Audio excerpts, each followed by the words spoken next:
پاکستان اب مزید قرض لینے کا متحمل نہیں ہو سکتا.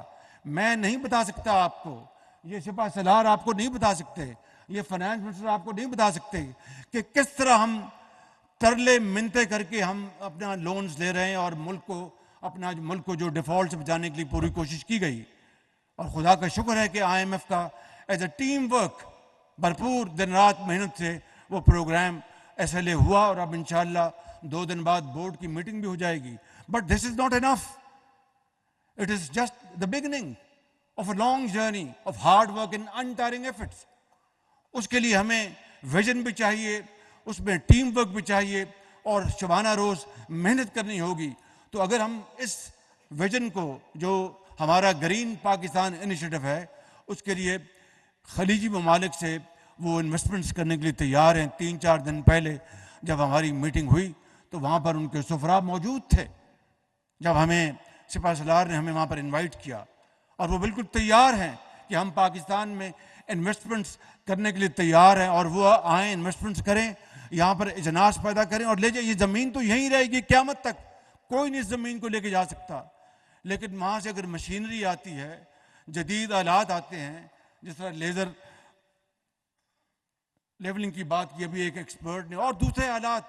ایک زمانہ تھا یہ بات ہو رہی تھی لیزنگ کمپنیز کی, اور بھائی لیزنگ کمپنیز تو 40 سال 30 سال پہلے بن گئی تھیں, جہاں پر جان ڈیئر کے کمبائن ہارویسٹر آتے تھے, تھریشر آتے تھے, اور دوسرے آلات آتے تھے. لیکن نظام اس طرح خراب ہوا, اس طرح بگڑا کہ اس کے بارے میں مزید تفصیل میں جانے کی ضرورت نہیں ہے. آج پھر اللہ تعالیٰ نے موقع دیا ہے, ہم سب اکٹھے ہیں.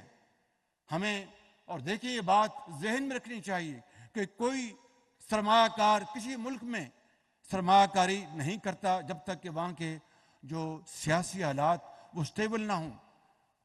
باہر کی انویسٹمنٹ تو دور کی بات ہے, اپنے انویسٹ نہیں کرتے.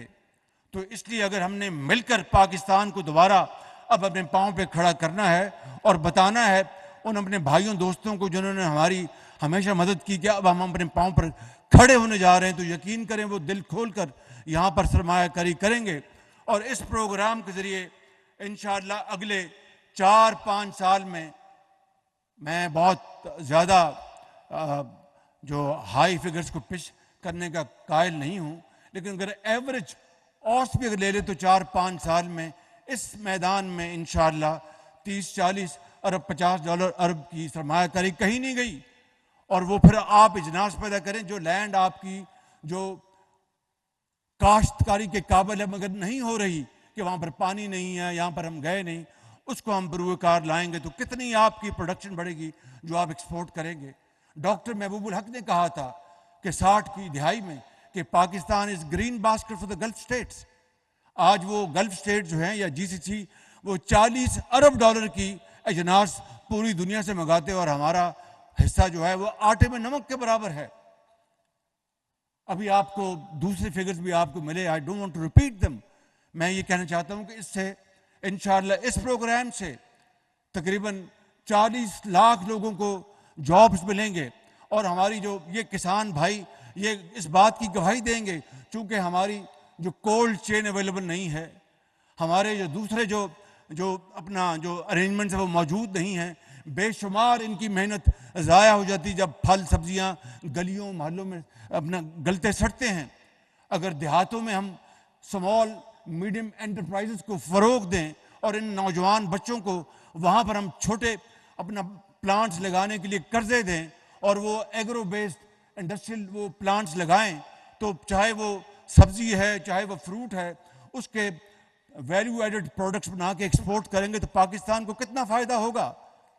میں سمجھتا ہوں کہ یہ وہ ابھی مجھے اپنا پیرس میں ملے مجھے اسلامک ڈیولپمنٹ بینک کے چیئرمین, انہوں نے کہا کہ شہباز شریف صاحب آپ کا جو باسمتی چاول بڑا زبردست ہے. تو سردار یار صادق میرے ساتھ کھڑے تھے, میں نے کہا ہم انشاءاللہ ایک اور ان کو تحفہ بھجوائیں گے, اور جو سب سے لمبا باسمتی چاول جو ہے وہ ہم ان کو بھجوائیں گے. لیکن اب باسمتی میں اب آپ کے اور بھی کمپٹیٹرز آ گئے ہیں دنیا میں, تو میں سمجھتا ہوں کہ ہمیں انشاءاللہ جس طرح یہاں پر بتایا گیا کہ ہمیں اپنے اللہ پر توکل کرنا ہوگا, ہمیں اٹھنا ہوگا اور اس بات کو تسلیم کرنا ہوگا کہ ہم ماضی کو خیر بات کہہ کے رونا دھونا نہیں، ہمت کر کے انشاءاللہ پاکستان کو انشاءاللہ اس کا کھویا ہوا مقام ضرور دلوائیں گے. اور یہ کس طرح ہوگا، مجھے بار بار پھر انہی اشعار پر اقبال کے مجھے تکیہ کرنا پڑتا ہے کہ وہ بہت میسمرائزنگ اس کا پیغام ہے اقبال کا، کہ تمنا آبرو کی ہے اگر گلزار ہستی میں، تمنا آبرو کی ہے اگر گلزار ہستی میں، تو کانٹوں میں الجھ کر زندگی کرنے کی خو کر لے، اور نہیں یہ شان خودداری چمن سے توڑ کر تجھ کو کوئی دستار میں رکھ لے، کوئی زیب گلو کر لے. میرے بزرگوں، نوجوان ساتھیوں، بہنوں، میں آپ کو آخر میں یہ کہنا چاہتا ہوں کہ یہ جو گرین پاکستان انیشیٹو جو ہے، یہ ہمارا ایک مشترکہ قومی ہمارا فریضہ ہے، ہماری ذمہ داری ہے. اور میں دل کی گہرائیوں سے شکریہ ادا کرتا ہوں سپہ سالار صاحب کا، ان کی پوری اس تعاون کا اور کمٹمنٹ کا. میں شکریہ ادا کرتا ہوں اپنے وزیر زراعت کا اور اپنی ٹیم کا. اور میں ان تمام ایکسپرٹس اور ریسرچرز کو آئیں جو پاکستان میں ہیں اور پاکستان سے باہر ہیں، کہ وہ آئیں، ہماری مدد کریں. اور انشاءاللہ میرا ایمان ہے کہ پھر 1-2 سال میں یہ ہماری زرعی معاشی جو اکانومی ہے یہ ریوائیو ہو جائے گی، اور ضرور ہوگی. پھر آپ دیکھیں گے کہ پھر مجھے یا کسی اور کو یا سپہ سالار کو باہر جا کر قرضے نہیں مانگنے پڑیں گے، بلکہ یہاں پر سرمایہ کار آئیں گے اور کہیں گے جناب ہم انویسٹ کرتے ہیں، مشینری لاتے ہیں، ہم ٹیکنالوجی لاتے ہیں، ہم اپنا پروڈکشن کریں گے اور واپس لے کے جائیں گے. شروع میں جس نے کسی نے کہا، بہت صحیح کہا، کہ national security is not all encompassing. It's not about only guns and mortars and airplanes. It's about food security. It's about economic security. تو یہ ساری ایک دنیا میں آج اس کی نئی ڈیفینیشن ہے، اس کی نئی اصطلاح ہے. میں سمجھتا ہوں کہ آج ہماری نیشنل سیکورٹی کا تقاضا یہ ہے کہ ہم اپنی معاشی سیکورٹی کو مضبوط بنائیں اور زرعی معاش کو بہت مضبوط بنائیں. پاکستان نے ہمیں تمام وسائل دیے ہیں. میں آپ سب کا آخر میں شکریہ ادا کرتے ہوئے اس شعر پر بات ختم کرتا ہوں.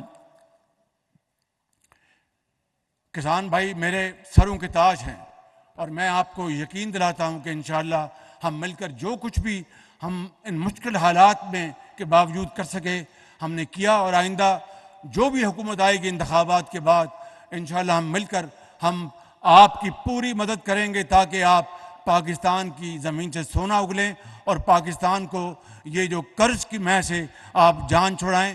اللہ تعالیٰ نے یہ اختیار آپ کو دیا ہے، آپ کو یہ اللہ تعالیٰ نے ملائکہ دی، اور آپ یہ ضرور کریں گے اور یہ ضرور ہوگا.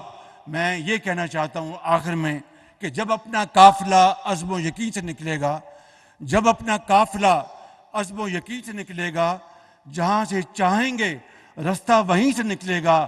وطن کی مٹی مجھے ایڑیاں رگڑنے دے، مجھے یقین ہے چشمہ یہیں سے نکلے گا. پاکستان پائندہ باد.